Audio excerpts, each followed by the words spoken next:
Hey everyone, welcome to another episode. Citizenship. Another episode of Star Citizenship. Thanks, Chegg. I got it right. Why can't you? That, that, you're not going to start over, really? No! You Okay. always tell me just keep going. No, just keep Well, going. yes, I agree, but you always stop. So Do you I want me to guess redo it now? no, this is fine. Okay, I'm keeping it in. Citizenship. So, today on our episode, we are going to discuss our normal topics of what's happening with the news of Star Citizen, some of the bugs and exploits that we've noticed, and we'll touch a little bit on our Star Citizen showcase, which will be about the Stanton system. What we did in Star Citizen, suggestions for the developers, and then our outro. Ooh, Are you ready to start us off with some Star I'm Citizen news? 100% ready. Go for it. We- It was actually a pretty interesting week. Well, 2 weeks. It's fortnight, right? Yes. The name that we don't really use much. But yeah, we had some really good stuff. The Inside Star Citizen was absolutely amazing with Todd Pappy, and I really think that we should get more of that. It Yes. was spot on, proper information, not bubbleheads. This was good. Yes. Anyway, so the big thing that everyone's talking about, so we're going to touch on it. Of course, it's the mission that they have announced with the big frigate ship called Idris. I'm pretty sure a lot of people know about it already. The idea is it's like a continuation of the missions that you do throughout the Stanton system, where the final ship now that you encounter, I think, is Retaliator, but actually when it gets finished and polished, the last ship that you encounter is Idris. Now Idris is an actually massive ship and very difficult to tackle down, and their idea is to somehow provoke co-op Yeah. on a bigger scale, right? So not like multi-crew ship, but like actual like squadrons trying to tackle the same goal, the same ship. Yeah. We've heard in Star Citizen Live that like there were some rumors about like how EMP will be overpowered, or you can just send few retaliators with a bunch of torpedoes and bomb it. And Todd Pappy was very clear saying, "Good luck with that. Yeah. It's It's not not gonna happen." it's not a solo experience and it's not going to be No. easy. What is very interesting to me about this one is that it's once per account. Mm. So once you do the mission, you can't do it anymore. However, if you are in a group with someone else who has the mission, you can still tag along and do it, which is why I would suggest to people, not when it comes out, not don't share the mission. Like do it with your friend and then split the money, because right, you still get the same money, doesn't matter. Right. And then do it again if you feel like with their with their progression. We actually did this mission, um, not with Idris, but well, you came late, Orchid, but we were doing this with Revenari's Hammerhead, and just before you showed up, we were actually doing the last part of it with the Retaliator. Oh. So, but the mission is actually really cool. You can start with like killing Mustang Deltas or something really silly, and you gradually go to bigger and bigger ships, and you need more and more firepower, and yeah. So now it makes sense when you end with Idris. Yeah. Um. Oh, go for it. Yeah, you wanted to say something. No. Did you? No. Oh, okay. My bad. I will also just mention there was another mission that was briefly touched on. That is Twitch Pacheco mission. With the To my surprise, Caterpillar. Everyone was talking about which ship is that has like prison pods and whatnot.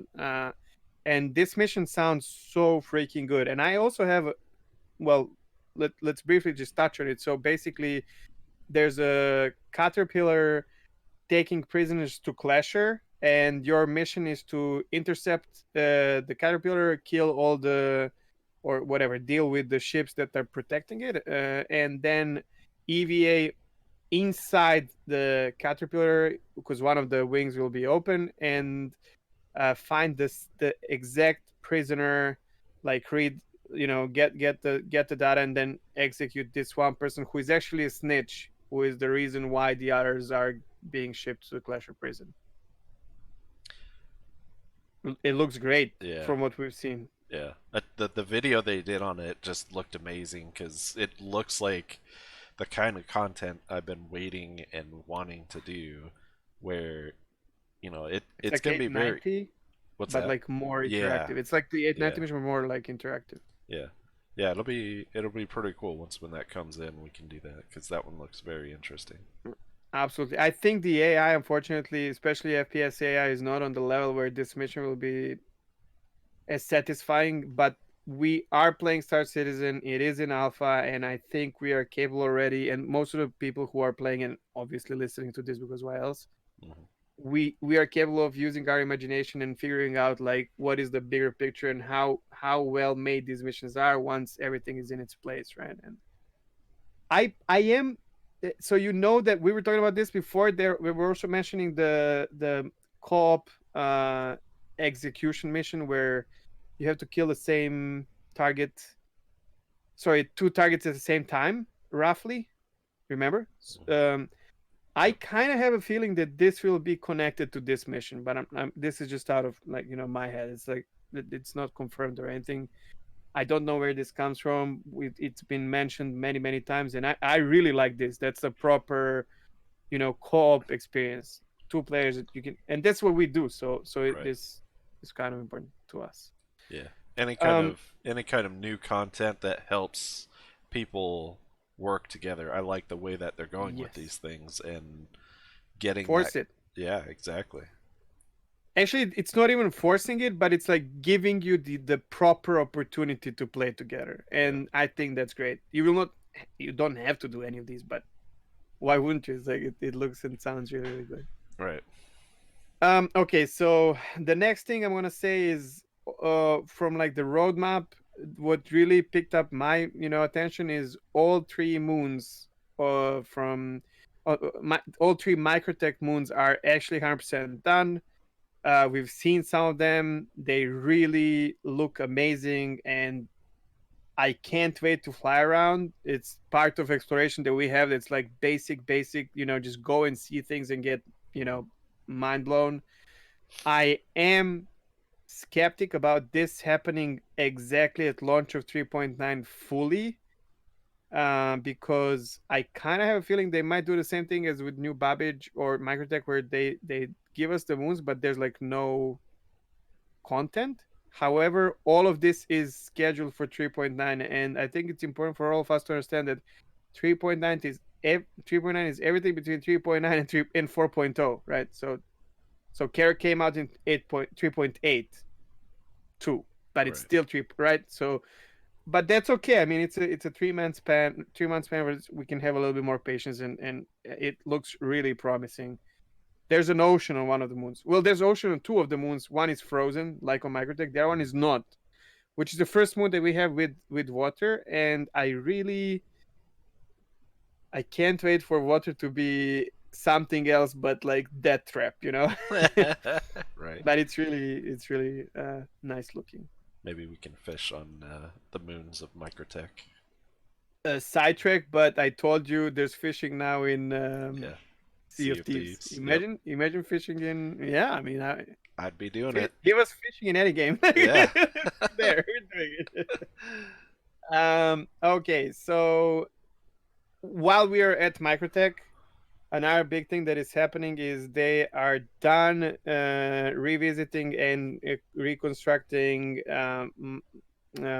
restricted area space around New Babbage. If you are not familiar what this is, if you fly now around Lorville or Area 18, there are areas where you're not allowed to fly. And back when we started playing, you would just explode. But now there's an AI that takes over your ship controls, and there's a big chance that you are not being exploded, but it might smash into the ground Yeah. as well. Shit happens. So this is fortunate and unfortunate at the same time for me. This means that beautiful new Babbage's cabbage, sorry, is being coming to an end, like being finished, which is great. However, if you haven't visited New Babbage already, please do yourself a favor, go there, free fly around through the buildings and everything. That might disappear, and that freedom of flight around there is just, it's such a good experience. Really, we used to like run on the ground. We brought there like the cyclone, and Yeah. we had so much fun just exploring it before it gets restricted, and it has to get restricted in a way, right? Are you looking forward to that or not? Like, I don't even know how to feel about this. I mean, I really wish they would leave it open because one of the things that kind of disappoints me in the flight restrictions of New Babbage is going to be there's so many buildings with different landing pads on it, and I know there at some point those are going to become buildings that you can actually go into, land, and do stuff Yes, on. you will be able But to like rent that as your like. yeah, but not being able to kind of like fly in certain areas and explore it and all that stuff, I think it kind of kills it. I think New Babbage is one of those zones that maybe they should just not. They might. We Well, don't know that, right? right, and it would There's make gonna be flight sense. restriction, obviously, but maybe just a minor like stuff like Yeah, around there. and it Yeah. make it well. It protected the player areas mostly. I would say But is everything is closed though. That's what I don't understand, well, because even the metro is in a tube. It's not like you yeah, can. and that's one of the things I was going to mention. The whole hangars and pads and everything are off on across the frozen lake, and then New Babbage is on the other side, and True. you have to take the tram across. So I don't know why they would protect too much around New Babbage itself. So I guess we'll have to wait and I see. mean, in Area 18, you can still land on 90% of the Hmm. buildings, and they have pads as well. So on the other hand, the main building in Lorville, there are obviously pads and um, hangars, but you can't. Like I tried a few days ago to land with the Retaliator, and you just can't. Yeah, I the only tried place you jumping, can and land, I think in Lorville area, it gives you that big rectangle area that you can go into where all the hangars are. You can just land in between the hangars, oh but you yes, can't yeah, you can. land anywhere else, which is I think one of the more disappointing things is I really think Lorville and Area 18 need pads to be available, especially for the bigger ships because I mean, Do you trying to remember that video that I showed you, like, I don't know, like a few years ago, when they just announced Area 18, and Area 18 mhm, actually had pads with yeah, that Aurora? That looks so good, man. Like yeah, and it makes so much sense. Who knows? Maybe they'll. I mean, they can bring it. I mean, you can add pads, right? It's yeah, not like impossible. yeah, Okay, so the other thing is I'm gonna go through like the features that are kind of announced. We know now that player status system is complete. These names though, I really have issues with like following up on that. Like, if we were not doing the podcast and I was not doing like proper research, what the crap is player status system? Like right, what this actually means is anything that happens with your character in terms of like, it's basically food and drinks and buffs and debuffs that come with that. Now we know that you will be able to purchase and consume food and drinks. Well, once 3.9 hits, or throughout 3.9, we know you'll be able to buy it from the restaurants and whatnot, but you will not be able to use the vending machines immediately. It's coming. We don't know when, and also apparently you will not be able to store food on board ships at the beginning, which is because ships have yeah, persistence, and some of the ships have fridges and whatnot. So I yeah, was really looking forward to that. I mean, it's okay; it will come, but yeah. Well, at least it's coming, and that's the yes, exciting thing is being able to actually have those foods and stuff, even if they're inventory items. And yeah. from the sounds of it, it sounds like it's more of a prop item in the beginning because they still have to work out the food necessities because they mentioned in No, the well they no, no, mentioned no, in the no. That video that they're trying to figure out the balance between real life needs and having fun. Okay, so So let me explain this to you and those who are listening. So these are two things. What Papi was talking about is it was just a question about the time. So right now you unwrap the chocolate bar and you have an animation of biting it, and he was even mentioning you can like put it back if you don't, you did not eat the entire thing. Then the question was, how much time will it take for you to chew the thing? And then that is what they say. Okay, we have to make it sure that it feels kind of realistic, but then it still needs to be fun because yeah, we eat like half an hour IRL. So Right. like you don't want to have that in the game really. When it comes to food properties and water properties, that already exists. And I think like 2 3 weeks ago, actually, Board Gamer had a proper breakdown of how much nutrition is water, how much nutrition is chocolate bar, how much. So this all is already developed. Obviously, it will expand kind of with like different kinds of foods and whatnot. Hmm. But this food that we're getting in 3.9, it will already affect player status system. So you will be Oh. able to, you will get debuffs if you are not consuming, and you will get minor Oh. Oh. buffs if you are consuming. However, it will be more on a role player level. I mean, role play level. It will affect you, but it will not be something crazy. It's not Right. like Fallout or I don't know. It's Like not a you don't have survival to like eat all aspect. the time. It's yeah. Exactly, exactly. Okay. Yeah, it's more Okay. like hindering you a little bit, and Yeah. but it's cool, especially so we stream, and it's this is such a funny thing. You can go and buy, torpedo burrito, and You'll catch us at it's the noodle bar. yeah. I mean, I really like that, and I'm just gonna mention Paul, the Astropub. We already heard this guy. He's an amazing content creator, and he's role playing bartender in his 600i, and he said if I have to bring can by can inside my bar in 600i for one session, I will do it. Yeah. And this is the thing that really, that's what Star Citizen is. That's why role playing is so easy. We are not role players at all, but when you start playing Star Citizen, you're role playing already because it's so easy. You're playing yourself in space, right? So in future, and that's it. I'm really, I can't say I'm like hyped or excited, but I'm really looking forward to this new thing with Yeah. food and all that. Yeah. Um. Okay, so the next thing that we were talking about is streams. Okay, so there was an announcement from CIG. Xylo was the one who made the post about preventing slash protecting content creators, especially those who live stream, from stream sniping. But it's not really from stream sniping. The way I saw it, it's more from griefing, intentional griefing, Harassment. harassment, and similar. Now, I have two things to say about this. Um, I am kind of glad that CIG has this in their mind, not because of content creators, but just in general, games should not. I mean, it's a game in the end, and you should have fun. And being harassed anywhere, even in game, especially in a living world like Star Citizen, harassing, griefing, extensive harassing and griefing is not okay. However,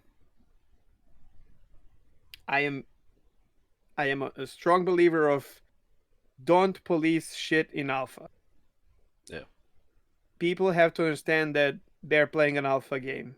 Um, if this is the way for you to figure out how you're going to police things in future, and this is helping you get the better idea of how you will deal with things when the game comes out, sure, give it a shot. But we all know that right now there's no incentive not to sudoku, not to suicide. There's no incentive to escape this, like like it doesn't really matter.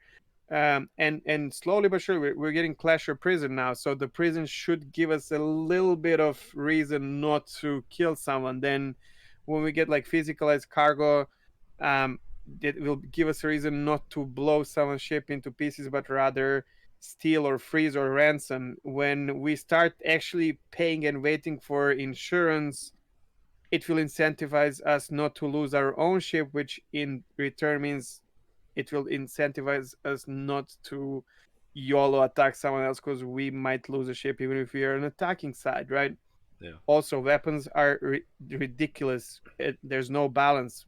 I mean, I'm flying Retaliator. I just blow your ship into pieces and that's it. Good luck with it. So So policing things right now, in my opinion, is really no go. Um, except if this helps you getting the better idea and understanding of how this will affect the future when it really matters. And I think that's really that may be where they're going with it. Is right now it shouldn't be enforced too heavily. I mean, they've already said you have to have proof. You have to have Yes. you have to have that evidence of someone purposely trying to harass you in game while you're trying to create your content. But I think you touched on the point where they need to start figuring it out now, because in the future when death really means something, if you're a content creator and you're flying out in the verse and someone's personally targeting you and you lose that character, that's going to be a big deal later on. So I It's actually true. think it's nice that they're starting to touch on this now and start realizing it's something they need to be aware of, and they need to be able to But have some type of protection in place I agree with later being on. of arrow for sure, Yeah. 100%. But think about it this way as well as if you are griefing extensively, are you actually showing the point, proving the point of a hole in the system that needs to be filled as an alpha tester as well? Like if you let me do this, I'm gonna do it. Mhm. You see CIG, I'm gonna do it. CIG, I'm gonna keep doing it because I can. And that itself is an alpha testing part. It doesn't feel good if you're on the receiving end, but the other thing is I've bans were mentioned, man. Like It we are definitely not backers in of a alpha. game, dude. Like, Yeah. huh? I don't think any kind of banning needs to Don't be ban. done in alpha. That that would be That should just ridiculous not to happen. be. And not Yeah. only that, like you're not getting a free product. You're being banned from the game that you're backing from the love for the project. I know people can be dickheads, and I understand that, but And I better have prevent that, like than making some. Yeah, give the timeouts and all that. Like that's exactly. fine. Tell them like, hey, we don't want you to do this, right? And then if people like really like don't ban their account forever, like just ban their account until launch or beta, or if they're just really over the line, please don't ban people who are backing your project. That's it's Well, gonna backfire. And even if it doesn't, what message does that send on the other hand, right? there's a couple approaches they can do to this too as well. Is not only just banning accounts for a day, for a few days, a week, a month, whatever. Outright banning an account, that shouldn't be a thing at all. But then there should also possibly be a threat of, hey, if you are caught doing this multiple times and you're not stopping, your account can be wiped to where I was you just are about to say starting reset from the account. beginning. Yeah. Yeah. And you got to start from the beginning and work your way back up again. But tell me something. If I have a retaliator on my account and you wipe my account and I still have a retaliator, Well, you know, and I think that's the progression. I think would probably go something like, a warning, a 1 day ban, 3 day ban, character wipe, and then if you proceed to do it again, then at that point you're getting banned for more extensive time. And yeah, but all I want to, I agree. I just don't want to see people being like banned forever from the project after, yeah, because some of these people have paid, even if you only have Aurora or whatever, like it doesn't, because Aurora is all, or Mustang is all you need to for griefing, because you can just pad ram. yeah. It Well, doesn't and really that's the matter. unfortunate thing is, no matter what they do, there are some people that's what they like to do, is just get their jollies off on, But it's funny that this annoying someone. they are even helping the project in a way, because then that should push CIG towards figuring out the in-game way of preventing this, Yeah, or incentivizing someone not to do that but do something else. You know what I yeah, mean? Like be a badass in the right way, and that's more lucrative for you than just randomly pissing someone off. yeah. And And it will still happen. It will always happen. But I'm sure later down on in the line of development, probably closer to beta, they may implement something like a ticketing system to be able to report this kind of action, where someone can actually review what happened and then restore things back if they find it was some type of purpose, uh, intentional griefing or something like that. So, but Mm, we'll see. Yeah, I mean, it's all up in the air. But I think right now, them making a point of saying it is helping us as the community see that okay, this is going to become something that's going to be a big deal later on. But right now, it shouldn't be heavy enforcement. It shouldn't be to the point where true. they disable someone's account just because they're griefing. They need to realize that's going to be a part of it, and they need to see what people are going to be doing to develop better systems for it. So, Exactly. yeah, And maybe that's in their mind. We don't know, but yeah, yeah. There's another thing about that Salty Mike mentioned, which crossed my mind as well, but he recorded already, so I don't want to steal from anyone. But it's a good point where there are games where stream sniping is bannable. For example, PUBG. Stream sniping goes two ways. Some people are banned in that game for literally not griefing, but stream sniping to create content for a content creator. So the streamers like Shroud, who currently streams on Mixer, used to stream on Twitch, one of the biggest streamers of all times. There was a guy who was following him around, and Shroud did not mind this guy because they would just have fun. Even, but this is stream sniping, and this guy was banned from the game, like IP banned. Stream sniping is not the problem. It's the extensive griefing, that is actual problem. So because then you're gonna end up like, who's gonna stream the game if who's gonna interact with the streamer if just don't go that far. This is a different game. We yeah. live in this world. It's fine. And I It's don't fine. think it's going to be a point where they're going to, We need restraint order. someone's, yeah. I don't think it's going to be the point where a streamer, even someone like Salty Mike, that's pretty popular, morphologist, if they're rammed and then they're like, oh, this person's stream sniping me, they're not going to just go and ban that account. It's got to be, if someone's harassing you the entire stream or purposely trying to interfere with the content you're trying to create, then yeah, that's something that I think has to be addressed. So Well, there's another thing like Salty Mike, no, or me or you or yeah, Meyer, but when Burke Black streams with 40,000 people, when Nick Pollum streams with 10,000 people, or who are not streaming this game, but they stream every now and then, if they get constantly griefed, yes, this will be a problem, and this is actually damaging CIG in a way. But again, it's alpha, and Lyric, Burke, Nick Paul, they need to understand that they're playing an alpha game as well. And I don't know, it's a touchy subject, but just don't want people to get, infinitely banned for right, something like this. That's all.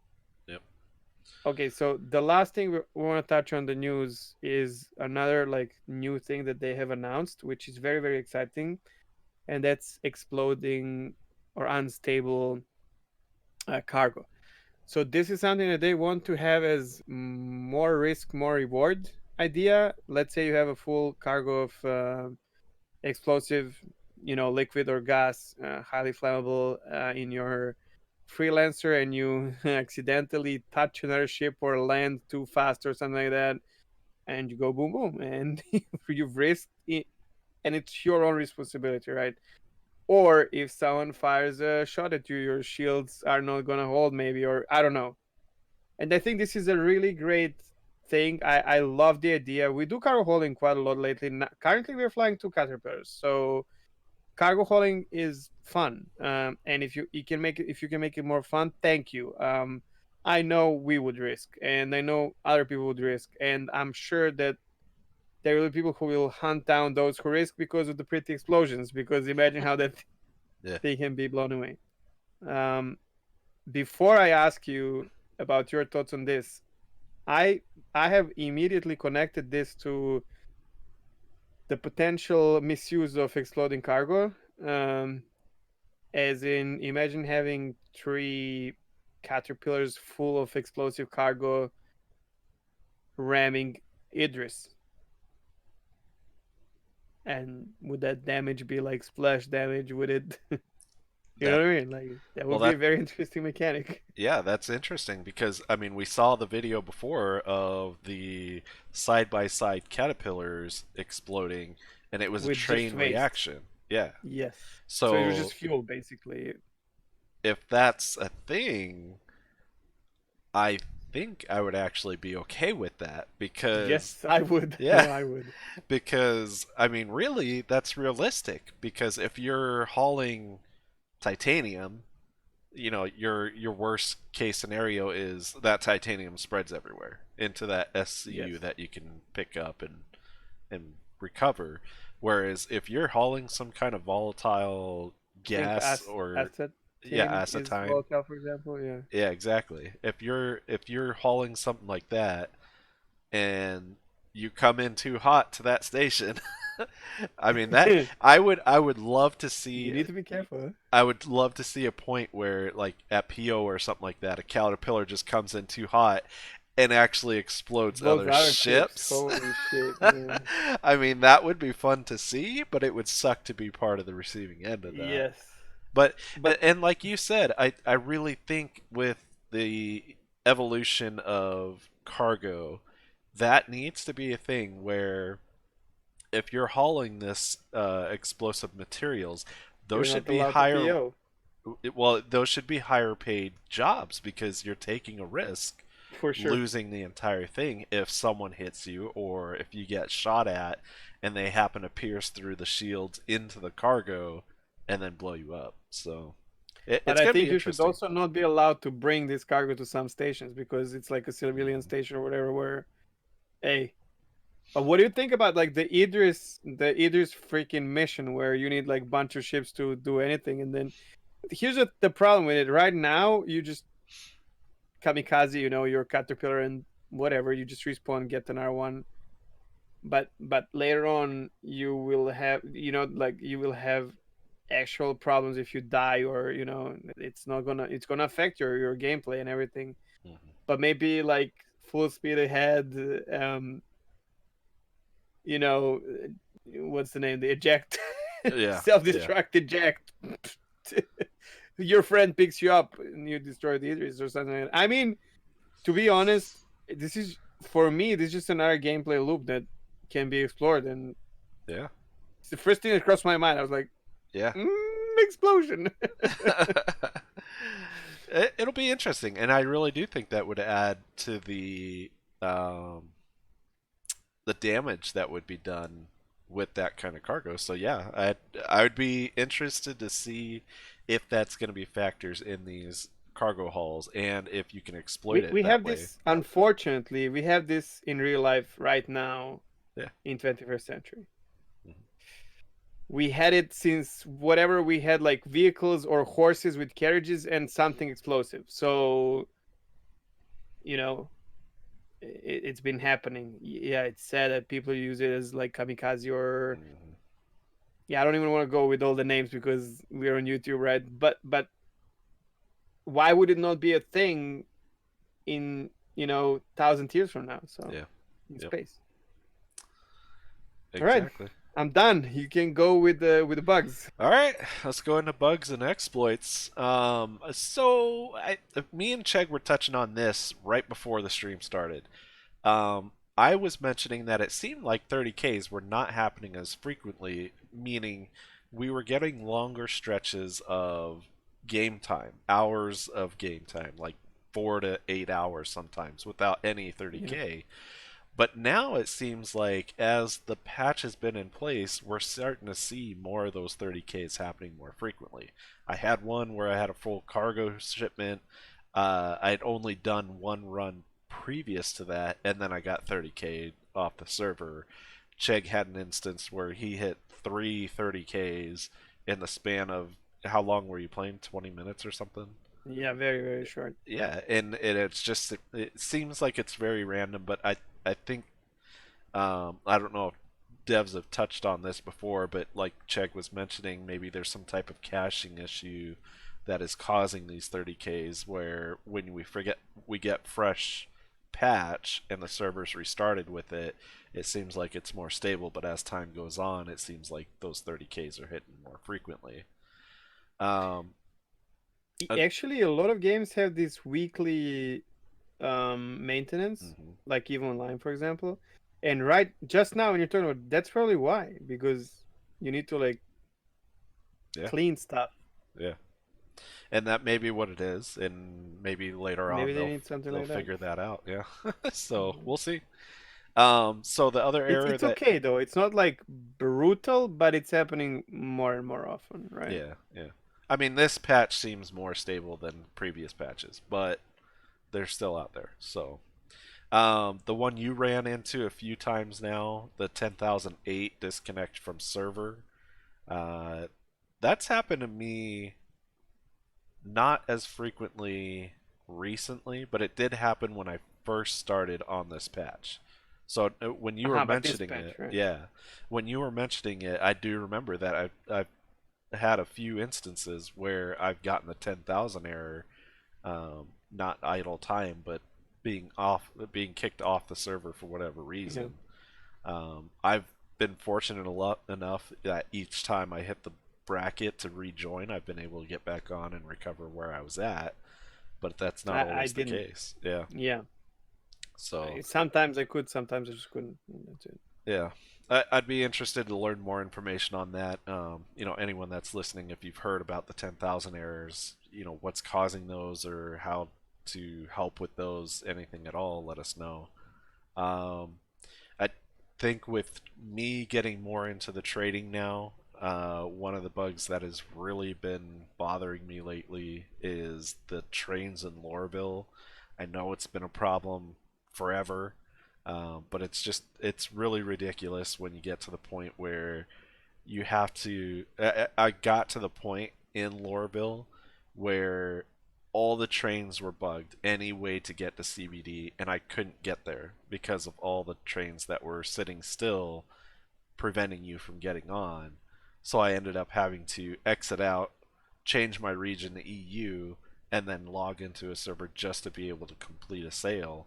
And it's out of hand. I mean, if it gets to that point where you can't even complete a sale of a trade, it's just it's killing your immersion, it's killing your gameplay, it's wasting time, all that stuff. So That's what trading is. That's why it's risk reward, because the risk is of server crashing yeah, really more than anything else. yeah, exactly.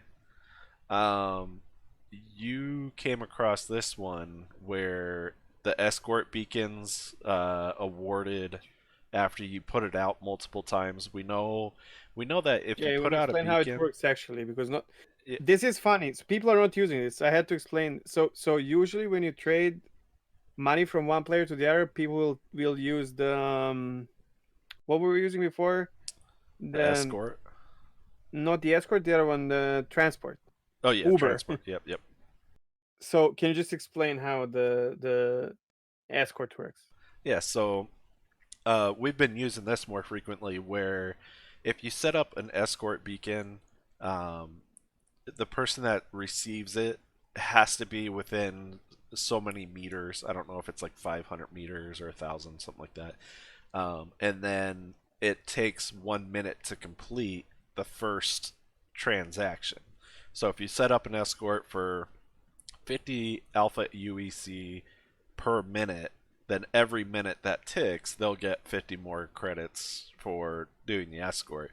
Well, we've been doing this just to be able to swap quickly a large amount of money, um, and we know that if I make the beacon and someone happens to pick it up before Chegg, we have that minute to go ahead and cancel the beacon before it takes off and sends that money. And then the other caveat to that is they have to be close by. So Mm. even if someone else picks it up, if they're not at the same place as you, which we normally do it in a remote location like at Lathan or Bezdek when no one's around, it makes it a lot harder for someone to pick up that money. So Chegg just ran into an issue where he was trying to help someone out. He was creating this beacon and telling the player, hey, make sure you pick it up because I'm creating it right now. He created it, they didn't get it, someone else did, so he canceled the beacon.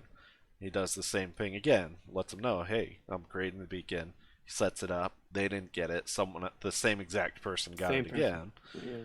and then on the third time he's telling the guy just start spamming it. I'm gonna send it now. He creates the beacon. The same person picks it up, and when he goes to cancel it under a minute, it automatically Immediately, basically. awarded the money to the person. So they Yeah, must I have just been saw I at have like 50K less, and I was like, yeah okay. yeah. So I don't know if it's some kind of multiple pickup counts towards the previous time that That's what created the it seems minute. like to me. Yeah, I don't understand it because I think once when you cancel it, that timer's removed. So I don't That understand how on the should third be. I'm try. I'm debating that maybe I should post this on the issue council Yeah. so that Well, they and can look into it. we can try recreating it again and see Yeah, if maybe it does it. But yeah, definitely we can do that. Yeah. yeah, we'll look into that one a little bit more and try and figure things When out it's for it. and it's otherwise we never had a problem with this, and it's so much more convenient than transport because you can't do transport. You will take people to some place and it will just not happen. You will just not transfer the money. So the escort one is so good if you want to like send money to a friend, or if you're working on something together. But be careful, don't look. So I did it in PO, so that does not help because there's always people in Port Olisar. But it's so much more convenient, man. It's like, Hmm. oh, I Yeah. mean, I'm not gonna stop using it. Oh Just yeah. saying, Yeah. but it would be Right cool now to it's know why this happened. right now it's the most effective way to transfer funds, Yes. unfortunately. And unfortunately, they took our economy enhancements off of the roadmap, so Yep. I don't know. So another one that Chegg ran into that I haven't been able to recreate myself, and we don't know if maybe it's a desync or maybe a region issue or something like that. But Chegg's been picking up bounty hunting missions, and when he jumps to the point where the person is, and then he's within, once when you get within 10,000 meters, it should start showing the vehicle. He's within 1,000 meters of where it shows the beacon of where the person is, and there's no ship there. You see the name of the person, Yeah. but Even you don't see I the was ship. like 23 meters away from the ship. Yeah. Because some So ships are stealth and their discoverability is like different. But yeah, but yeah, between like 10,000 like 500 meters, you have to see everything. There's no freaking way. And I see the dime, right? The dime, the little dime that you see, and yeah, their name for a bounty, and the distance. yeah. I don't see the ship And though. it was happening quite frequently, which we haven't It run was into happening that today again. before. So yeah, I It don't was know happening why. today again. And you can't target them using one or three, which are the default whatever or whatever you bound your locking target stuff. Hmm. So it's kind of disappointing because if you're doing bounty hunting, I can chase someone through several planets and do everything perfectly. I was chasing this other retaliator. I figured out every time where he's jumping, immediately jumping again ahead, like with him. We have the same jump drive, so it was very hard. And then finally, I find him. I don't see the guy. Yeah, feels Yeah, like waste of time. yeah. It's And like then he's on a different server. Actually, I don't know. I don't even. It's not. It doesn't even feel like this thing. It's like he's on a different shard or something. I don't know. Yeah, yeah, but that's it. Yeah. it's hard to tell with that stuff, but I don't know. Maybe someone's experienced this too and knows what it is or how to help with it. Oh, before people suggest, I did try removing my user folder and all that. Hmm. I did it before, just like right when the patch hit, and I tried two more times just to clarify that it's not that. It's not shaders. It's not just yeah. Something's wrong. Yeah.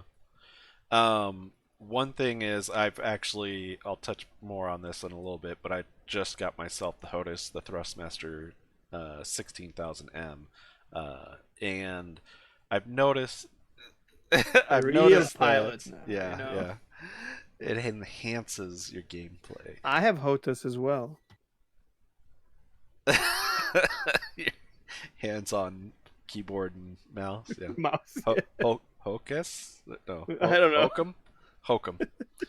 Uh, so the issue I've been running into, I've asked other people, they're not having this. So I'm hoping if someone listens to the podcast and they've experienced this with that particular HOTUS, that maybe they have some pointers for me to try out. But I've been having this issue where if I'm flying around, I let go of the joy, the nose slowly starts pitching down.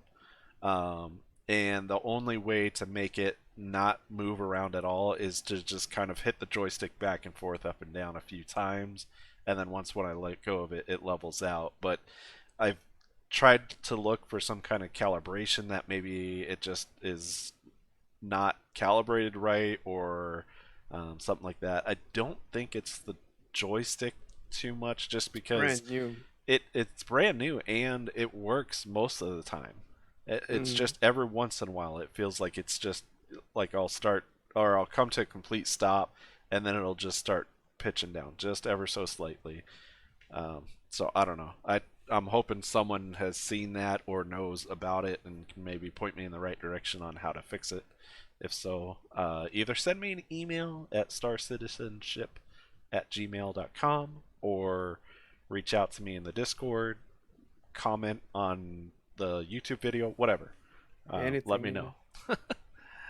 know. So that wraps it up for bugs and exploits. If you want to start taking us into our Sure. Star Citizen showcase. Okay, so usually we have this segment where we talk about, an we said like item in the game, but it's like literally anything, any subject in the game, and we touched on several ships so far. So the decision has come. Actually, my first idea was to do cargo, but then we figured, because we were trading a lot, but then the new cargo stuff is coming out with explosive stuff and whatnot. So maybe we can touch on that later on with like new routes and all that. So um, it's gonna be like semi brief explanation of the probably the most complex system in the universe of Star Citizen, which is also the system which we are playing in right now, that is created around the star named Stanton. So obviously Stanton system. And this will explain a few things that we can expect to happen in relatively near future. We don't know the exact dates. Might clarify some things, because if you pay good attention, you'll see that something is wrong with few things in the Stanton. And also explains why Stanton is the very first system that they're spending so much time to create. So to start off with that, first of all, right now, if you're playing the game, you will see the Stanton system is a very bright sun, similar to ours, kind of, that has technically five planets around it, which is not really correct. So the reason we have five planets here is completely, it's out of lore. It's out of, like, it's not like that. So the actual, so currently we have Crusader, we have Arcorp, Hurston, Delamar, and we just got Arcorp. Not Arcorp, sorry, Microtech. That is the furthest planet away from the Stanton system, which explains why it's frozen and all that. However, Stanton only has four planets, and Delamar is actually, it belongs to another system. It's not from Stanton. It belongs to Nyx.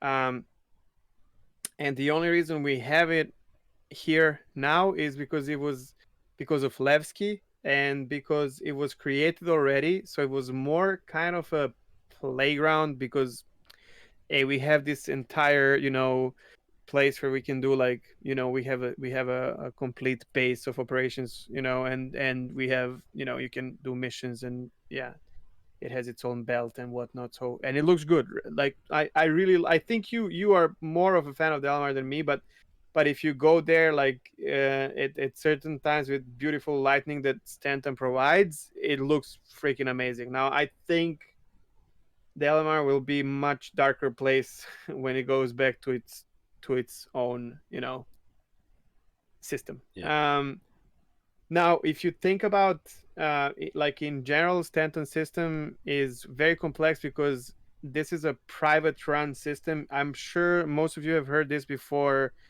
And all the planets that we have, the names are kind of awkward, because who the hell calls names these planets these names, like Microtech? Uh, Microtech is actually the company that is making Mobiglass. So they're like high tech company that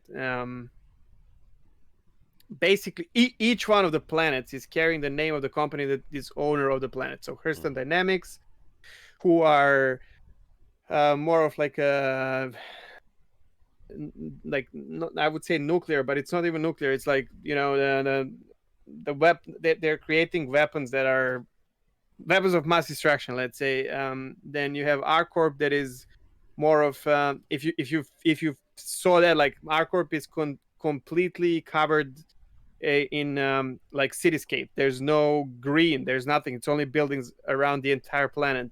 Which, if you think about it, it has a great potential for future gameplay. Right now, we only have Area 18, which is for me very disappointing. But still, if you fly around, it looks really good.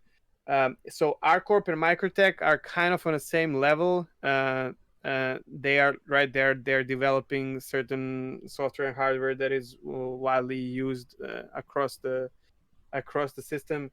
And then we have Crusader, that is owned by another company called Crusader, which is we know them because they're making ships, right? So, and this will be great. Crusader is actually a gas giant, which explains when you get really close and nothing happens, and it changes like shaping from kind of a little bit like I kind of feel like it's more bloated, or we're getting like closer.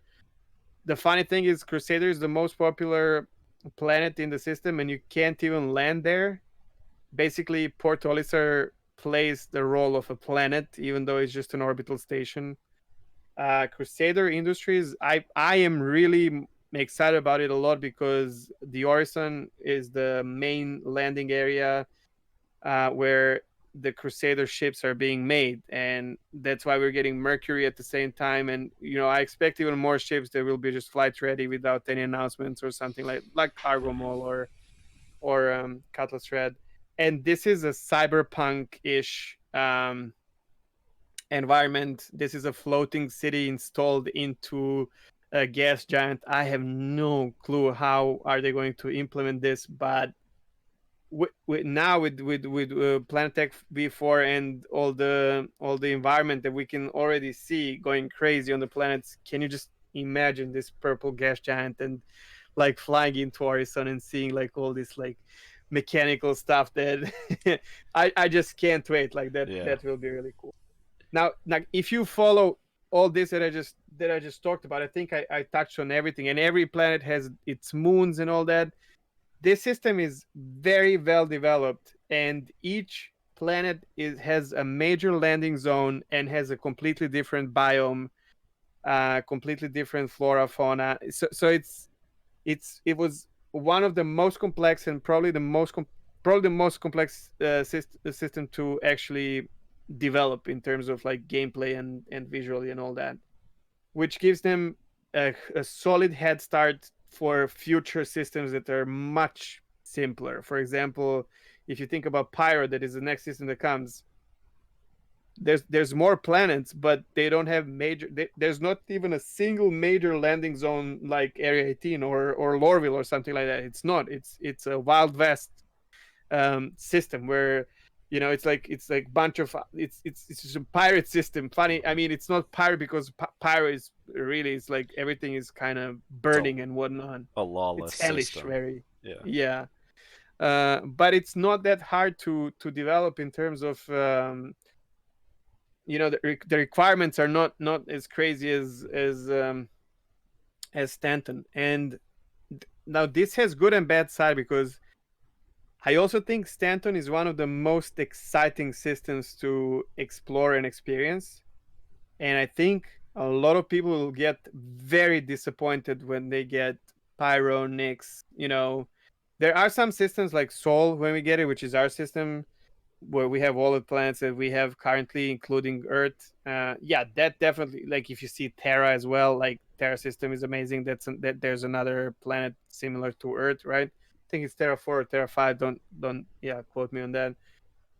But most of the systems, so we know about 105 systems that are supposed to be in the game, not immediately at launch, but like in near future after that. And it this is what like people are thinking, like most of the player base thing, like it took them so long to develop Stanton, so how the hell, how long will it take to get 105 systems. Nah, it's not even comparable. It's like I kind of feel like developing Microtech is probably more complex than developing the entire Pyro because it's more it has more direct content and lore and like culture and whatnot. The environment, it's crazy. I'm just gonna mention also there are 3 jump points, and just to clarify, so jump points are it's like a hole through which you travel from one system to the other. And the first one that we'll be actually seeing is a mechanic that we saw briefly in CitizenCon. The last one is from Stanton to Pyro.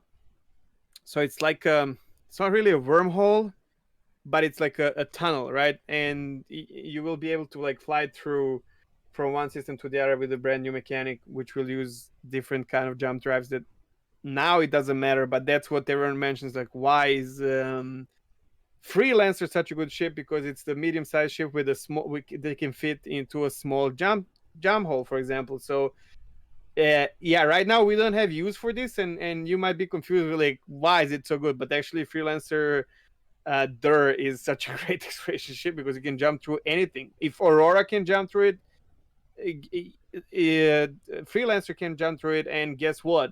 Andromeda cannot, for example, or like it's actually an important thing, especially for explorers. So we know that we have a jump point to Pyro because that's the next system we are developing or we're going to explore. We have a jump point to Terra, which is really important because I kind of feel that the connection between Terra and Stanton will be massive in terms of trade and well everything basically. There's a good reason why Stanton is what it is. And then the other one for Magnus that I really don't know much about. I don't think it's gonna be well, yeah. And I just know that Pyro, I think if I'm not wrong, Pyro also has a jump point to. You can test this on the map on the interactive map, but I think Pyro has a jump point to Nyx, which is where Delamar is going to be, which is its original system. And then if I'm not crazy, I think from there you have another jump to Terra as well. So it kind of makes a kind of a circle around. Now I don't know the size of these jump points and all that, but you can. There's an interactive map on their website that is, it's a lot of fun. Do you remember, like a fun fact? Uh, I told you once what the moons of Hurston are representing. Yeah, the people of the Hurston Family name. members. Yeah. Yeah. It's kind of cool. Like all of, so it has four. I Yeah. actually have it here on the other screen. Well, I remember you mentioned it to me, and then what was it? I just started like heavy trading and stuff like that, and I went Yeah, into the CBD, and I'm like, hey, exactly. it's And the they're all name of there. all Like the they're four. planets. Yeah. Exactly. So Hurston has four moons. They're Ariel, Aberdeen, Eta, and Magda. And if you go to CBD, which is Central Business District in or the Green Metro Line in Hurston, and where you're trading, if you go above into like whatever, I don't know, like The Hurston executive Dynamics C office. executive office, yeah, you will see the paintings on the wall of all four family members with their respective names, which actually represent the the planets, the moons represent their names, which is kind of cool. Yeah. Yeah, I don't know how you feel about this. Do you think the same? Like, do you think that it will be kind of because we are going from like the most developed system to like much less developed systems? I, I'm afraid that people are getting hyped and expecting the same thing. No. That, well, I mean, if people are following what's going on in the news and what the plan is, this is the main point of Pyro's system is going to be creating those jump points between one system to the next, and that's really what we're going to be testing is, going from system to system. So, Yes. and they've already stated several times, Pyro is a lawless system. It's going to be for pirating and killing and all this stuff because there's no law enforcement, no UEE, no uh, planet security forces or anything like that. So you're going to be out there on your own, and you have to have some type of backup with you or be, proficient enough to be able to handle your own out there. So Uh, one one gameplay mechanic that this will bring for sure, even if it does not get like developed at the time, we will have our own way of using it. Is, let's say, Pyro will be rich with resources. Jumping through with the big ship will be very dangerous because right, it's a bottleneck, so Mhm. there's no other way to go in or out, and people will be camping these entry and exit points, right? And I think this will be the first iteration of manual pathfinding where you are going to go with a really small ship through, let's say, Pisces, or, well, Pisces doesn't have a drive, but Avenger, for example, Titan. Um, and your friend will follow through once you are there, and you can say, okay, you can jump through because you don't want to lose your cargo while trying to get back to Stanton. Go for So, it. and I think we don't know. It's all speculation, but I think the jump points are going to be protected areas. They can't. You can't just jump straight out and then all of a sudden get blown up by someone. I don't think they're going to introduce that, but if they I do, think Stanton will have protection from UE. I don't think well, Pyro will yeah. have any kind of protection. Well, I don't know. And It's it's going to be flawless, bro. interesting to see. Yeah, it's going to Because be interesting. space is dangerous, man. That's the entire idea of it. Yeah. The other thing is people who are trying, like, you'll be able to probably to escape with crime.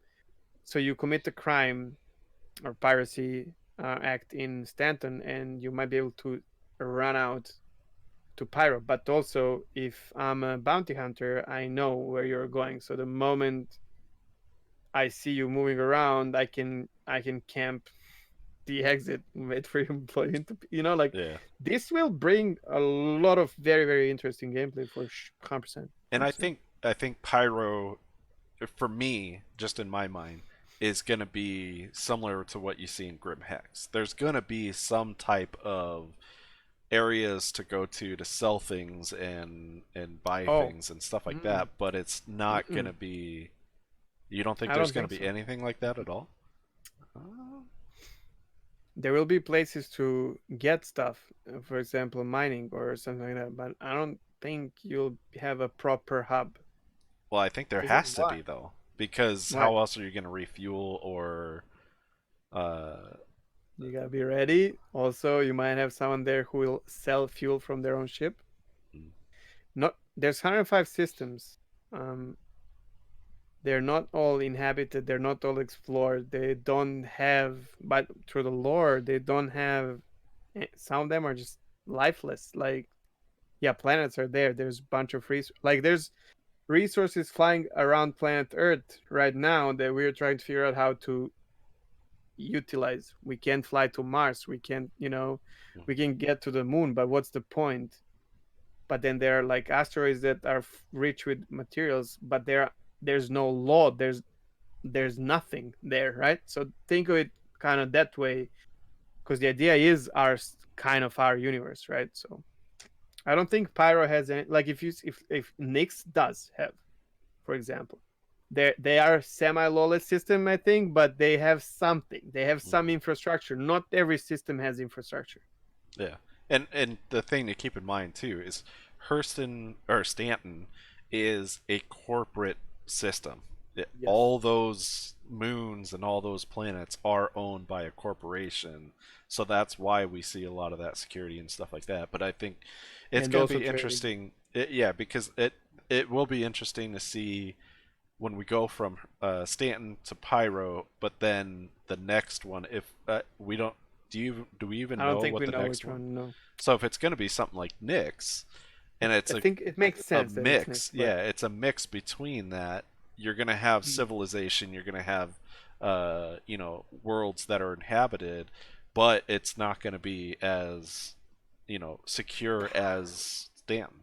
So Pyro might be inhabitable by players, though, in the means of it's not a livable, I guess, system, but you can have pirate outposts there that are created by player and base. I think that's why we're starting to see these bigger ships similar to the Carrack, Mm-hmm. where those are No, going to but be the but we were places. there was one day sale for the ship that is actually there to build. Mhm. You remember? It was like, what, a month ago, not even that long. Oh, it was like one day on sale and it was gone before I managed to even check it out. Which one was that? I don't remember. I'll tell you. I'll tell Okay, you.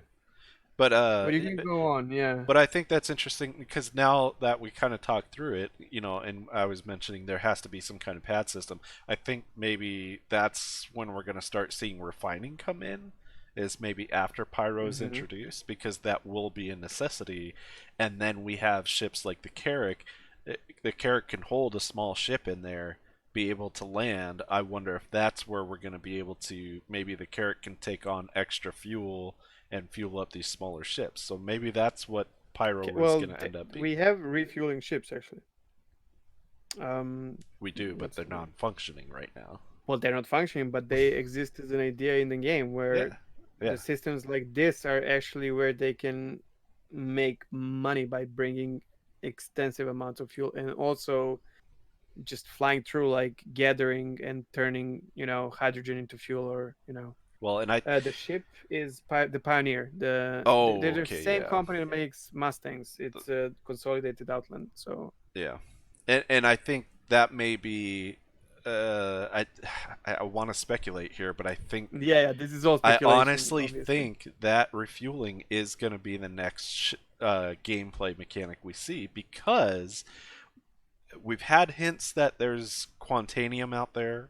Oh yeah, That to that's true. me sounds like some type of uh, uh, refueling mineral or something like that. That those refueling ships can actually go mine, turn it into fuel, and then be able to fuel up other ships. And with the Pyro system coming out, we're going to have some type of refueling option there if they're not going to have any kind of stations or anything. Yes and no, You because heard it here unfortunately, first. That's yeah, the I next agree, but at the mechanic. same time, the problem is that suicide does not come at price. So the problem is that it's so much easier for people to hold backspace than for wait for what is the name? Misk. I want to find the refueling ship.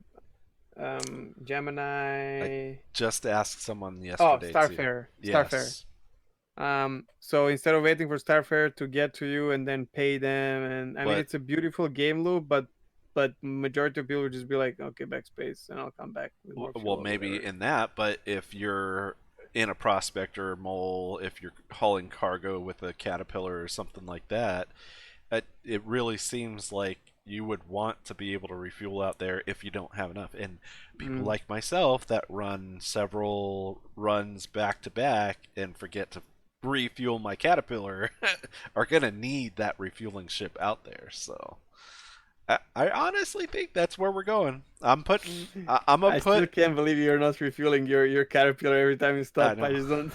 I I have don't that think of like. it. I want to keep going back and forth as quick as possible.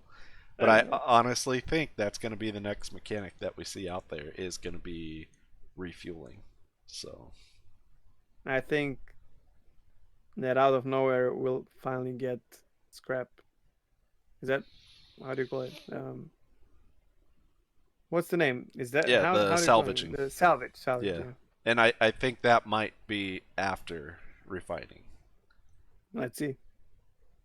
I mean, We'll we don't see. know any of this. Is just No. speculation. Yeah. And to be honest, I don't give a crap. Whatever new comes, I will welcome it. You know what Well, I mean? Like in the when end, everything will be there. So yeah. when we call up Jared or Todd and we're like, "Hey guys, come on, we need information." We'll pass that along to you when we get Yeah, but their they cell said phone numbers. don't make it so that people understand that you know already. Yeah. Just like we had Carrick ahead of time, but I just couldn't fly it because people would see and get pissed off. Yeah. Yeah. In the Idris, we don't want to tell anyone that we have one right now because it's not But there's no polished up. interior. It's There's no no interior, guys. interior, but we Yeah, only have cockpit. a pilot seat and we can fly it around. It looks pretty, but just don't tell anyone else. All right, Warlock cannot turn off the power, by the way, no, in Idris. It's too big. no, not happening. Not in my Idris. Idris. So are we good on the Stanton system? That was a really good. Yeah. I liked it. It was very knowledgeable. I don't look into the lore too much, so when I hear these things from Chegg, it really helps me expand my knowledge of things. So I'm glad we covered that. That's probably something we probably should have started with an episode 1, but that's okay. No, I mean I don't think it matters because we're going for a long run and there's Yeah. gonna be so much to talk about. It's just Yeah. yeah, And that's exactly why we don't want to go into every ship on Star Citizen yeah, ship. true, We have other things we want to talk about as well. So, exactly. all right. So let's jump into some of the things that we did in Star Citizen, and I'm gonna start it off by what I did in Star Citizen, the game Or is Earth, yeah, like IRL. yeah. I bought myself a HOTUS, like I mentioned before. It is the Thrustmaster T16000M. It's the joystick and thruster combo. And this for me has opened up a new level of gameplay. I had some challenges in the beginning trying to get stuff set up. Luckily, someone within our IPE organization was able to send me a profile already set up with the HOTUS for Star Citizen. I used that, and it was natural. It was great to use. I got learn the rhythm of it pretty quickly. The muscle memory of it is starting to kick in. So it's a lot of fun to do this. And when you get those times where you want to land and it just comes in and it just kind of sits right down on those pads just perfectly, it's great. Sponsored by Trustmaster. I wish we had sponsorship by Thrustmaster. If they're listening to this video and they want to Sure. sponsor, we'll allow it. But yeah, it really does. And we talked about this briefly a little bit before the podcast. Is we get into these points of playing a game where it becomes repetitive, it becomes kind of mundane. We're It's doing it, limited with yeah. content, and no matter how much flying is fun, at some point you just keep doing the same thing day Yeah. in and day out. So And I didn't realize how frustrating it is to fly with keyboard and mouse until I got the HOTUS and started no, it's flying with not. that. No, it's totally different. Like if You're you just got a bad. HOTUS, huh? You're just bad with keyboard and mouse. That's I what it is. guess that's what I mean. Now I found my way to improve my flight skills is through HOTUS, but it is very interesting to fly these ships because I mentioned this to some people that when I was streaming was I'm used to flight simulators, jets and airplanes and all that stuff, and it's very different from flying a ship because a ship, like you said, is more like flying a helicopter because you have strafing left to right, you have elevation up and down, whereas a We are jet more flying is helicopters than ships in yeah, Star Citizen in and general. flying a jet is thrust with movements. So you have your rolling left and right. So getting used to that type of movement and stuff was the biggest challenge of me because I'm so used to airplane flight simulators that spaceships fly a lot differently. But it was fun to learn it, and I think I've already kind of gotten used to it, and it's very fun to fly with that. So From my perspective, we play a lot together, and yesterday we talked about it after a few days of you using it, and I'm pretty sure you will agree that it made your experience refreshing, and it almost feels like you're playing a different new game, mhm. which I really feel like these little changes extend your playtime, healthy playtime, where you are actually getting like you start feeling really really good about what you're doing in game and whatnot. Yeah, And and just for that, I think it's great. Like we went through some hotels. I'm in Serbia. For me, it's much more difficult to find things. Also, the money does not grow on trees, and but at the same time I was looking through some options, and we were talking about this few times, like for a longer extent of time, like where I would ask questions and be like, I don't think I would.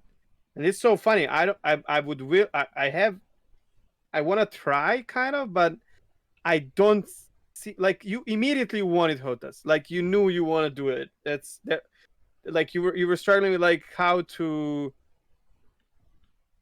let yourself spend money, to get this because you don't really need it, but you did know that you want it. On the other hand, I kind of have the opposite feeling that I might want to like try it, but I don't feel like I that's my thing. I think I would stay with keyboard and mouse, but I don't know. But to be honest, what I'm seeing, like you're shining. You even streamed, and Yeah, I think you streamed because you have HOTAS. To be yeah, honest, like that. I mean, obviously that's not the only reason, but that pushed you to wanna stream now because you feel good flying and whatnot. And I mean that's great, man. I have yeah, I'm so glad and happy that you got HOTAS. yeah. It's crazy. We're using this as something that we did, but it affected our gameplay, like co-op gameplay as well. That it's worth mentioning. So Yeah. And I think really, like you said, it pushed me to stream because one of the things I've always wanted to do was the low level flying on planets. And with a keyboard and mouse, your mouse has limited range. You can't, just keep it in a certain bank or roll or be able to maneuver quickly and stuff like that. But that is true. it, I started using this in the low level flying, and it just felt so natural and so much better to do that kind of stuff with the HOTAS. And I was actually surprised. I only had two crashes. One of them was because I got distracted by some visual glitch that was happening with the Gladius, and then another one where out of nowhere my Wait, ship wait. just Glitch in Star Citizen? What are you talking about? oh, I should have brought that up in the bugs and exploits where There you there's go. some kind of like trailing effect that's happening. You see a mirror image of your ship when you're Oh close to the yeah, ground. I've seen other streamers yeah, yeah, mention yeah, it yeah. and I have show it that as off. well. Um, and then the other one was I was flying low with the Buccaneer, and at some point my ship just kind of stopped, and I'm looking at like, did I hit something or what? And it didn't even look like I hit anything.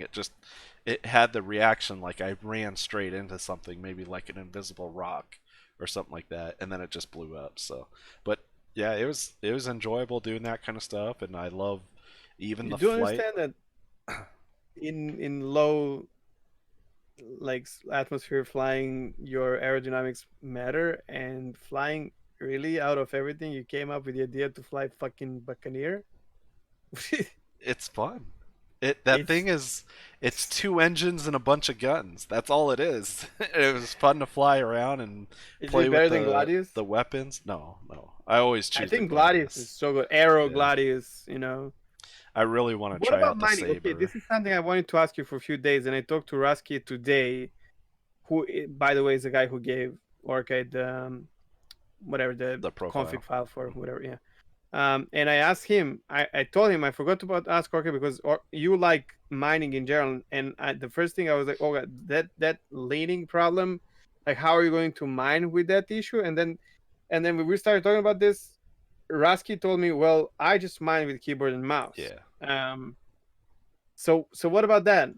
Him and I talked That's about not a that thing. too. Yeah. Mhm. It the precision that you need when it comes to mining, it's going to be a lot easier to do keyboard and mouse because when you get to the position where you're with the rock and you start the mining head, you need to be able to just gradually make small adjustments and stuff with that mining head. I mean, I'm going to try it out with the HOTAS, but I think for mining, I'll probably stick with keyboard and mouse. You know what I would like to see on HOTAS is mining, because the sensitivity and positioning of your thruster feels like a really good solution to the levels of power for your Hmm. mining laser compared to fucking scroll on the mouse. And I hate that. and on the joystick there is a like a thruster Yeah, that you up can and use if you down. don't have like. That's actually configured for the mining laser head, so I may See, use that's what that I was to kind of play around like. You with can it you too. can probably use like mouse and just use that as a. Use a combination of both. That was the first thing. That was the only thing that was like, I don't mind, but maybe that's one of the reasons why I don't like mining. I really hate that, like scrolling one way and then with all the latency and everything, and then you scroll back and then it's too much. Like, Yeah, it, yeah. I feel like 1,000 years from now with this fucking laser shit, you should be very like capable of very precise, Yeah, you know what Yeah. I mean. Like, Yeah. it just doesn't Well, feel right to and me. for me, I don't have that issue. Anytime I'm mining, I'm constantly ramping it up, starting it up really fast, and then slowly tapering it down, or I'll taper it down quite a bit to get into the green, and then I get to the point where like the percentage is jumping up or down by 1% only, and it I can let go of the mouse and it'll just sit there and mine it and works fine for me. So I'll just protect you with torpedoes. It's fine. okay, I'm not the miner. I'll mine in You guys are pyro the while you miners. protect me with the Yeah. torps. D- You laugh about this, but I can't wait for these Yeah. things. So Oh that, yeah. then we can actually do stuff for a reason when Pyro opens. Yeah. The other thing, maybe you want to go into this one, the stolen ship issue that you Yeah, were. I don't want to like go like this was okay. So this happened today in my stream. As we all know, Star Citizen quickly turned into Star Caraxen. Carracks all over the place. Mhm. They're beautiful ships, so I don't really mind. It's not as bad as I thought. I thought it's gonna like make me kind of hate the game for a while, but it did not affect me that much, to be honest. However, today, and you guys, if you listen to our podcast and watch us play, you know that we have this. We are nice guys, but we do like maybe stealing ships every now and then. Just a little bit. Yeah, especially if they're filled with valuable cargo, and then trying a ransom for some silly amounts of money, whatever, just to make a gameplay loop, and have fun. Mhm. I get that adrenaline, and so today, I was just chilling in Porto, just talking to my chat, and I got the bounty on a Carrack. That was my second bounty of the day on a Carrack. I've nuked one. It takes 3 missiles. Just saying. Now I know. And which is unfair completely. Like I have a $275 ship with 6 sticks. And firing 3 of these sticks just kills $600 ship. They can do nothing about it. Like it just Mhm. blows into pieces and that's it. But that's not the point. So there was a character with a bounty on it in PO, and I took their bounty. And while I was reading and communicating with my chat, they were not moving. And then someone in my chat reacted to in-game chat, which I usually have turned off, but this time it was on. I don't know why. And they start reading what's happening in-game chat in like global. What happened is the guy that I had targeted, who is my bounty, is actually someone who stole that carrack from another person. Now, just to roll back a few days ago, I did the same, and it was so much fun because someone was very smart. That pilot was very smart. So they would fly like they would hover carrack above Lathan or Bezdek, I don't know. They would jump into Pisces, fly down, buy shit, fly back, land, and go with Carrack away. And I think it's really cool. However, when I saw this, I was in Retaliator and I decided to steal the ship that is full of Laranite or titanium, whatever. So I hovered with like the Retaliator above, opened the it was so epic. I opened the airlock and I fell from my ship down into the open landing area for Carrack, and I just took away. For This the guy, Pisces. Yeah. but the Pisces, yeah, the Yeah, Pisces the landing Pisces. bay, Yeah. and this guy was in Pisces. He actually chased me and tried to kill Carrack with Pisces. At that time, I was like, "Is this guy crazy? That's not gonna happen." Nice try. So I was on cruise control. I was typing already in the general chat in global 30,000, and you can have your shit back. Shit back. You can have your ship back with all the cargo. And at that moment, I saw him joining the fucking ship channel. I was like, "How? I've closed the landing pad and everything. He couldn't land with Pisces." I was so pissed off. And then about 15 seconds later, I was shot and figured out the motherfucker had ECU on Spawn his point. Carrack. Guys, take your spawning point on Carrack because that's Yeah. the way to protect your ship. Yeah, I think it's overpowered and sad, but because I don't have it, but and I can't steal because of that. However, and it was fun. Like I talked to this guy for a bit later, and we laughed about it. It was all good, just Yeah. content, and yeah. However, today this guy managed to steal a ship, and the first thing I wrote in the chat was, "How the fuck did you not set your spawn point in a character?" And the guy whose ship was stolen said, "Well, no one ever stole my ship." There you go. Now Yeah. someone did. Now you know. Um, yeah. So the guy was asking for ransom. He asked for 50,000, which, in my opinion, is a little bit too much because we do this for fun. Like it doesn't really matter. But when you think about it, Care can have about 500,000 cargo hold, so that's about 10%. I mean, it's okay-ish, right? Mhm. The problem is that you give him money and you never know if he's gonna give you your ship back or not, right? So, but it's worth the risk. But however, the guy said, "Well, I only have 22,000 and I don't know 300 whatever alpha UC," and the guy who stole the car said, "Well, then you lose your ship." And he went up in PO to get killed by like all the bright minds to get killed by turrets in PO. Yeah, right. Like they do nothing, like no damage. So then I was reading all this, and I suggested, okay, I'm gonna give you 50,000, give me the ship. And I was talking to my chat, and I said, I'm gonna buy this character from the pirate, and then I'm gonna give it back to the original loaner. I kind of found that to be like a really nice game loop. Um, and this is when the problem happened, right? I've set up a beacon for escort for 50,000. The guy who has terror in his name, whatever, third person, stole the beacon. Then I canceled it. Then you know the story already, right? Mhm. So I canceled it 3 times. We were laughing at this guy that is a pirate whose trigger is the slowest in the universe. Like he can't just press the left bracket, and then he accused me of lying and not sending money. Then the guy who took the money said, "Oh, he was sharing it, Yeah. Yeah. and I have it now." And then I was laughing, but because for us, kind of, we have about 1 million again. It's not like 50,000. It's fine. It's like one cargo run. And I told him, it turns out that Terror guy is better pirate than you are, and what. Funny enough, the Terror guy actually said after the third time he did not know he got the money, and he said, "Okay, I'm gonna stop. I'm gonna stop because he figured out what's happening." And then I went to set up the fourth beacon. I was like, 750,000 versus 50,000. Like I was like, okay, I'm done. I'm not gonna do it again. Fuck this. But yeah, I mean, this was actually, it was such so the entire server was engaged into global. Well, I don't know the entire, but like 10 plus people were talking about this in global. Everything was happening in Port Olisar. My entire chat was talking about the same thing in the game, and this was an accidental sandbox experience.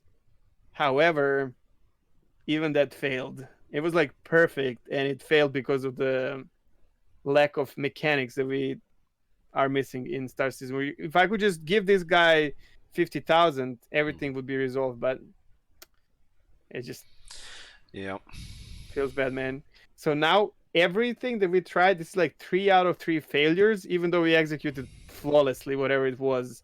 When it comes to like ship stealing, ransom on either side and stuff like that, you just can't execute. Yeah. There's always something. Well, piracy needs to be enhanced. Mm, We've talked about that before, so. true. So another thing that we did recently, which you will find out about next Monday when the next podcast releases, that's right. Uh, we are doing back-to-back podcasts. You'll see this podcast today when I get it edited and uploaded it. And then next Monday, you're going to see another special podcast with a streamer by the name of Masocast. The first guest. Yes. So we've mentioned this before in previous podcasts that we want to be able to reach out to the other content creators in the community. Masocast reached out to Chegg and myself and asked to be on the show. So we did our recording yesterday, and that is scheduled to come out on the what is it? The 16th, I believe. Um, where I've already set it up. It's going to air automatically at 7 a.m. some time zone. I don't know when. But we basically just had a free flowing podcast with Masocast, and I'm going to tell you this: the podcast itself is about an hour and a half, hour and 45 minutes, I think it was total. we talked to Massacast for probably a good like 3 to 4 hours. I even jumped off and had to go get dinner for myself, and Chegg and Massacast were sitting there talking for an additional, I don't know, an hour or two I went to afterwards. sleep at like 6 a.m. or something. It was Yeah, crazy. yeah. So we had a Great guy. I blast. Yeah, honestly. we had a blast talking with them. We pitched a few things back and forth, just gradually talking, and the entire show was just so It fluid was just that fluent. Yeah, yeah, it we was. It didn't was. we didn't have any structure to it. I had the ideas of bringing up certain questions and stuff during the podcast. There I, was absolutely no need, though. yeah, It was. I ended up Massa asking is to. really good with this because he has a lot of experience. He's been back in the game since 2014, but Mhm. is interested in games since and following since 2012.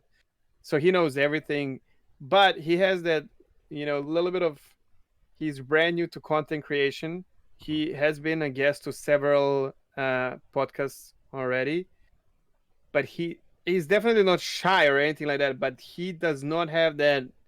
He knows a lot about the game, but he's on the same level of just like proper communication. And it was such a blast for me. Like, honestly, we never did this before, so this was the first time. So there was no skepticism or anything, but you are never sure about how this will go, right? Right. The good thing about podcasts, you record, and then if you don't like it, you can record again with the same person. Or, you know what I mean? Like if it's not going properly.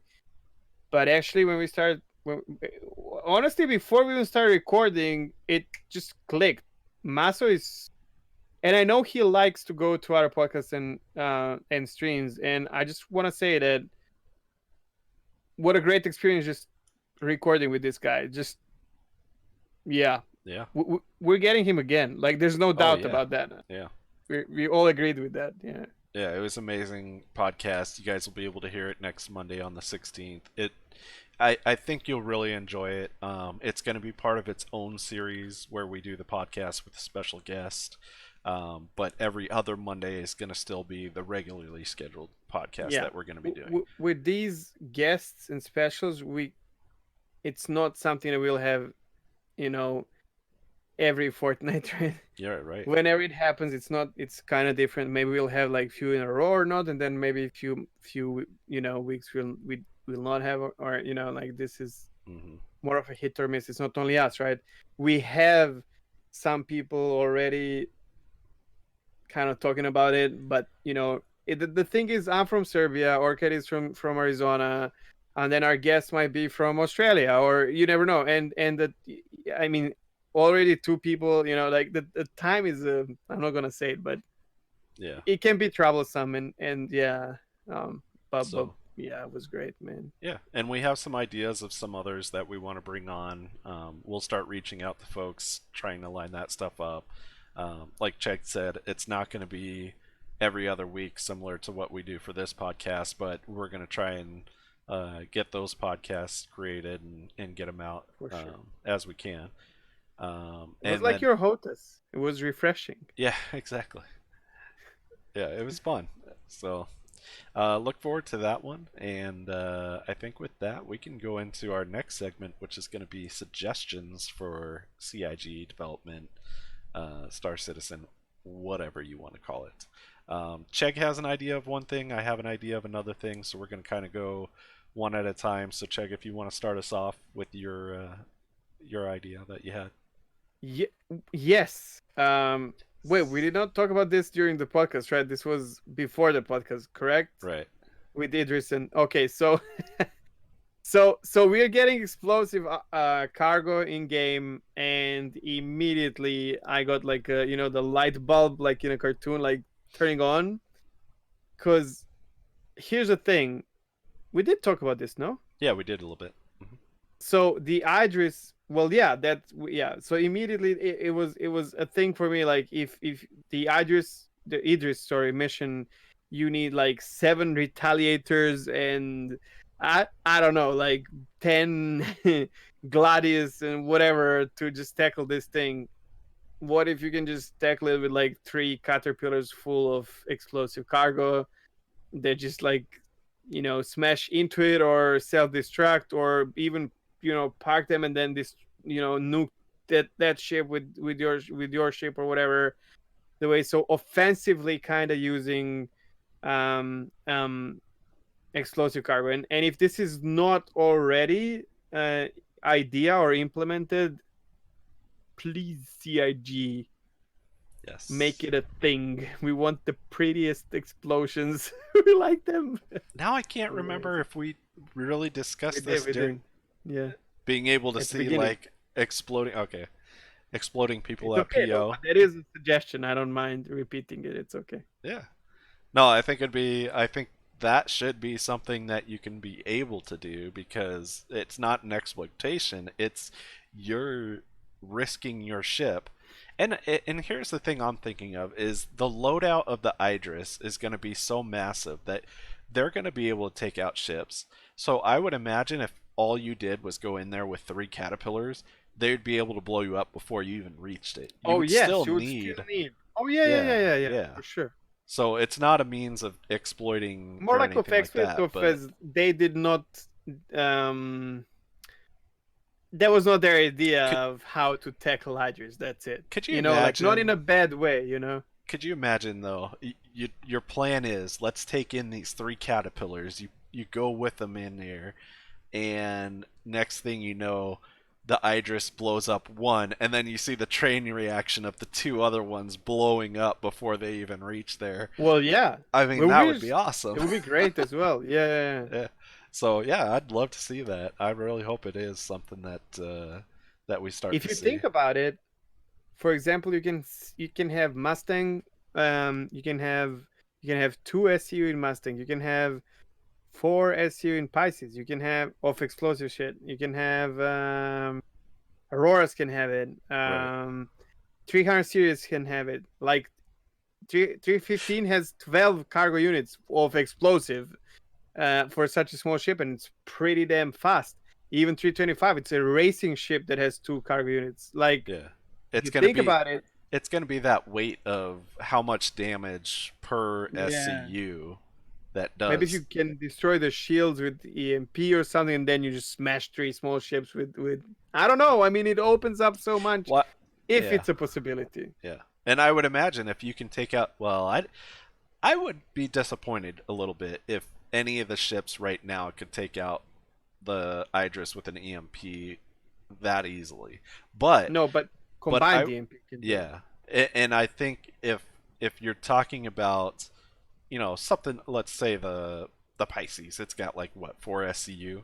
If you take that thing and it has volatile cargo in it and you ram it into the Idris, I think it's only going to damage that section of the Idris, not or Idris, whatever.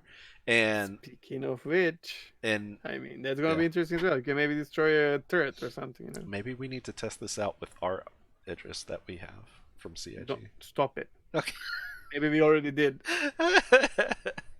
Well, there's not that cargo enhancement yet, so that they know of that we're not playing on. You never know, people. Zip it. The other suggestion that we actually came to a conclusion with Masokas, like in this conversation, is more important. It's just the one that you are going to talk about. Like this is really, I'm really Yes. stressing about this a lot because I feel like this is very important for the future development of the game and money income for CIG, and I want them to have to make as much money as they can because that Yeah. And I'm helps not going to go development. into a lot of detail because we did go into a lot of Hmm. detail in the other podcast that's coming out on the 16th. But we touched on subscription system right now, how it is, how it could be improved, stuff like that. Poor I thing that no one likes.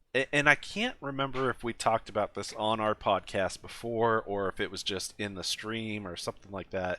Um, but okay, here's the thing: I don't have the subscription. Chegg doesn't have it. I know there are some people out there that do it because they like the little pieces of swag and little items that you can get here and there.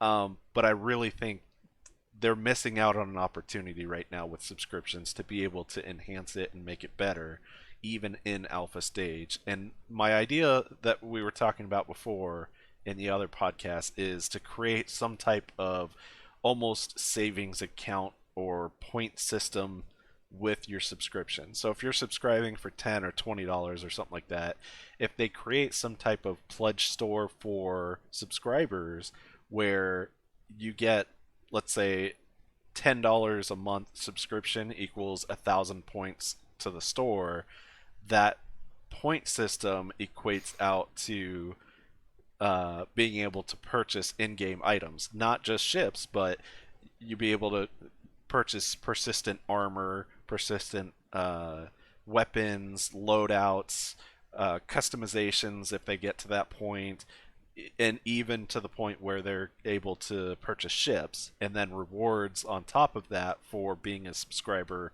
for X amount of months or even a year or years as you go on. Like an Um, incentive not to break the like what Twitch exactly. has, right? Like, Keep so the keep your if you subscription have a chain active. of subscription, exactly. So if you keep an active subscription for a year, then that means you get to pick from like three types of ships that are available or something like that, or you can use a token to be able to purchase whatever ship. Well, not whatever ship, but certain ships in the store. Because I think if they were to do it like a package thing, you got three ships lined up. Do you want a light fighter? Do you want a cargo ship, or do you want like an explorer ship or something like that, or a science ship or whatever? Um, you know, Would that be exclusive to, like, would these ships be I only exclusive to subscribers? yeah, Because, and I think well, that's going to be part of it is they need to create that so that way more people will want to subscribe and be able to have those perks. Because right but, now you mentioned but before isn't you it get kind of debating that's the because, point. oh, but yeah, then You I can see why they don't want to do it. That they were clear about that, like, because, okay, I have to think about it this way as well. So all of the ships will be purchasable in game. So how do you deal with this? well, Like for in-game currency. so That's a rule. That's it. That's like, yeah, and you can purchase it that way, but if you want to get something quicker or if you want I'm gonna backtrack for a second because part of the discussion that we okay, had was uh, some people putting away $10 a month to a subscription but being able to purchase something in a store for a reward of being a subscriber is easier for most folks than dropping an three excessive hundred amount. bucks. Yeah, $500 Yeah, for a carrick. $950 for the 890 890. jump. So I think that's where they can kind of help some of the citizens that can't drop that kind of money in one go, but maybe could put away $10 a month, $20 a month for a subscription that may lead up to something like that. So I just think it's an opportunity they should probably look into instead of just having this subscription as They it should is right definitely now. look into changing it because right Yeah. now I don't see the incentive for it. My take on it was relatively similar, but I would say more like less complex, more like simple. My idea was to just, if we are paying $10 or $20 a month, that money goes also to your account balance. Hmm. So, because if you think about it, like in the course of a year, if you did not stop like your subscription, you're subbing for $10 a month, it's $120. It's not like you're going to get the free 890 jump or anything like that. Hmm. But this might be your second. You might buy a freelancer, or or you might add then $200 and buy a mall, or and then, because right now it's very simple for me. Why would I pay for a subscription and not add $10 to my account to buy a ship? But then, since I don't want to buy a ship really right now because I have what I want, eh, I'm gonna invest into World of Warships and buy doubloons. Because I mean, I really feel like they're, what Dorgan said, like they're missing an opportunity to just, $10 a month is, even for me in Serbia. Like, I used to pay World of Warcraft, right? So Hmm. subscription is not a problem, but there needs to be an incentive to that subscription. So my solution is, if I pay $10, the $10 go to my account as well, and I can get a little bit of swag. Like it doesn't really matter. Knife, right? A Right. skin for a knife, a jacket, or whatever you get now already. Um, but right now, I mean, ship to me is more worth than anything, and I just don't see the reason for. And I'm sure, like a lot of people have the same. And I know because I stream and I talk to people. I know a lot of people have the same issue. Like, why if I'd rather spend money on a ship than. Then And on the the other thing that yeah. we're talking about, the problem with the money that is generated with subscriptions, the is going towards video material that we're watching, like Inside Star Season and whatnot. And after watching the last episode with Todd Pappy, again, great freaking episode, the best one since we started playing the game. I really don't think that should have anything to do with subscription. If it's open or semi-open development, every now and then we need something like this, no matter what. Because guess what? We are backing the game with or without subscription. I am playing for 4 months and I'm 400 in. For Yeah. me, that's a lot of money, right? And some like, so what? If I'm not subscribed, I'm not like. Yep. I just, I think it's a wrong. Maybe it was a good idea at some point in someone's mind, and maybe back then it made sense Hmm. when there were like 4 ships, or I don't know, whenever this I started. But right now, this is not a good model. Yeah, I'd be curious to know more information. Maybe Masso knows or someone else in the community. When did that subscription system start, and what was Long their ago. thinking behind it? I think Because 5+ years yeah, actually, yeah, because I know that you can buy like packages of swag that you could get if you were not subscribed and for real money, and it's a lot of money. And that's another thing. Like, right, we talked about this. I think that we're like in this podcast. Well, not today, but where yeah, I get a nice uh, item for housing or inside my ship or whatever, but I just started playing the game, and what is mine, like I'm gonna get one thing where the person who has been, because I did not maybe know about the game, right? And I'm new, and with this someone is getting their 500 item. So if I start decorating my ship, if they eventually let it happen, I have like 3 items and they have 500. Fuck you, like I don't care well, about my 3 items.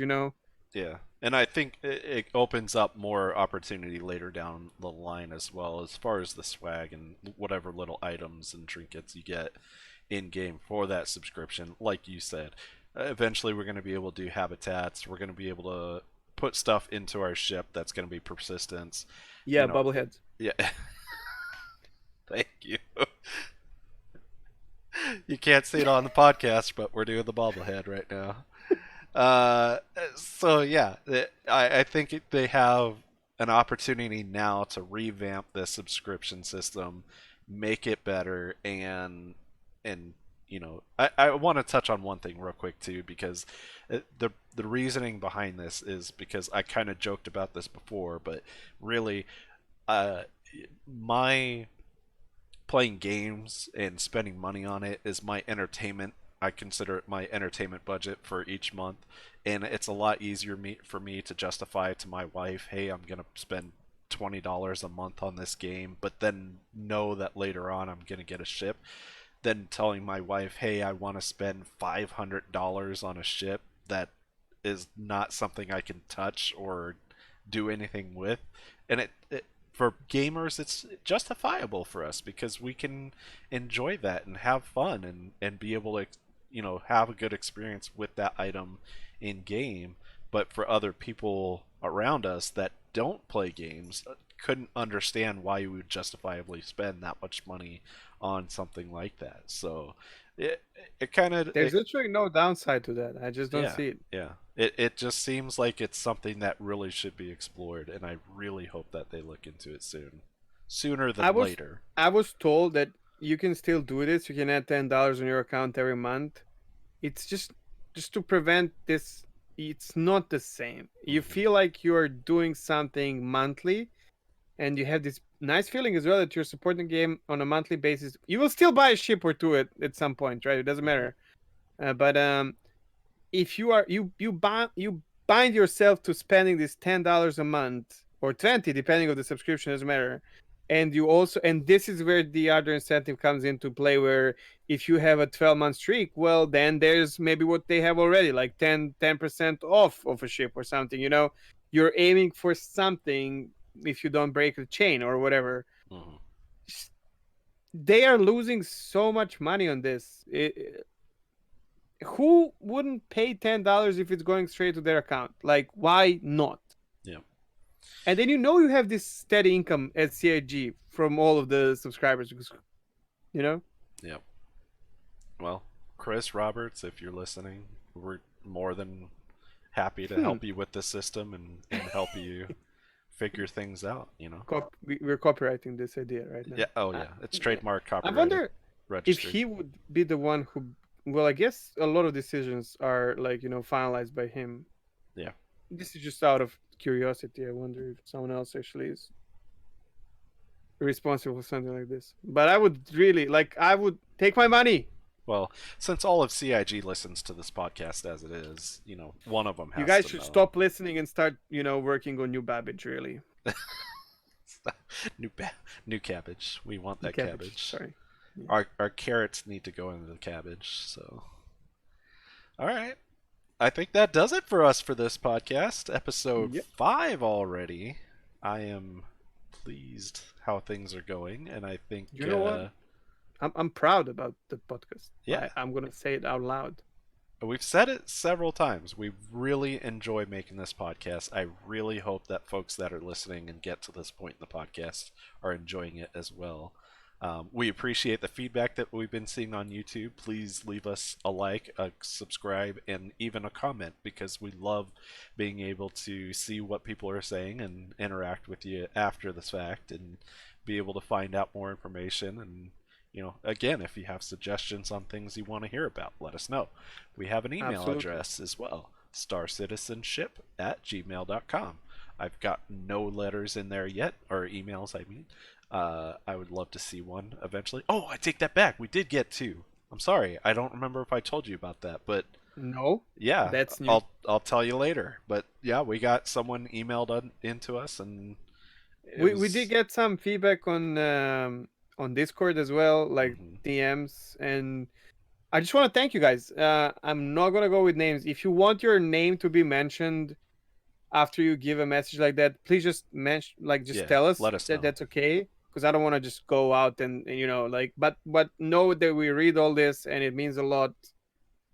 Yep. It's nice. I mean, it's not, DMs and Discord are always welcome. Comments, any way that you can communicate with us, please feel free to, because we'd love to talk to you and get more feedback, be able to discuss more things with everyone. and sharing is caring. If you like the show and you know someone who plays the game, Yeah, or so even someone say that might be something about it. interested. Throw a word around, and because the way the YouTube works, like discoverability is a rough thing, Hmm. and we're not in a rush or anything. It doesn't really matter. We're really like both of us are really enjoying what we're doing, no matter the number of views. But seeing some of the feedback and some people liking it, it would be nice that some more people just because you never know, you might get an idea from someone or something that would be really really great. And in the end, we just love the game as much as probably all of us who are Right. involved in it. So Yep. yeah, All right. Well, thank you everyone for tuning in once again, and we will catch you in another couple weeks. And look forward to that special episode with Mesocast coming out on the 16th.